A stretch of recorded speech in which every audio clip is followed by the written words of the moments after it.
पहिले जान कहत रहलू, अब पहचानो ना का करेलू, कहाँ गइलू प्यार हो।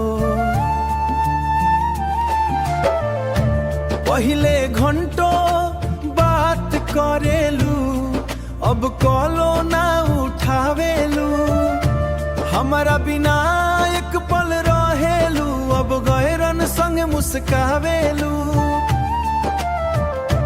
दिल में बसा के हमके काहे दूर हो गइलू, सच्चा प्यार करे वाला के तू काहे मजबूर कर गइलू।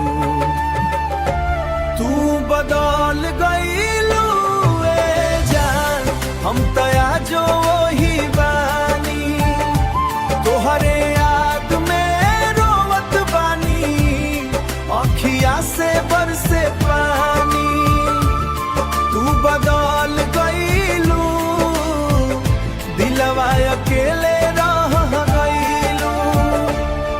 जन राह पर साथ चलनी,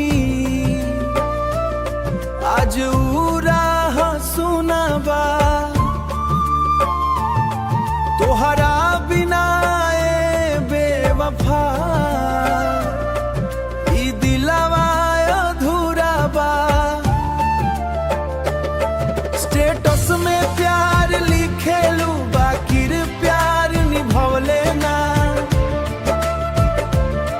दिल से खेल के तू सजनी काहे हमारा समझ लेना।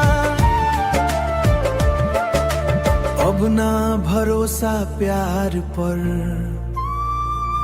ना कसम पर यकीन बा, जिंदगी बन गइल दर्द के कहानी, चेहरा पर झूठ मुस्कान बा। तू बदल गइलू ए सनम, हमारा दिल के तोड़ गइलू, जियत बानी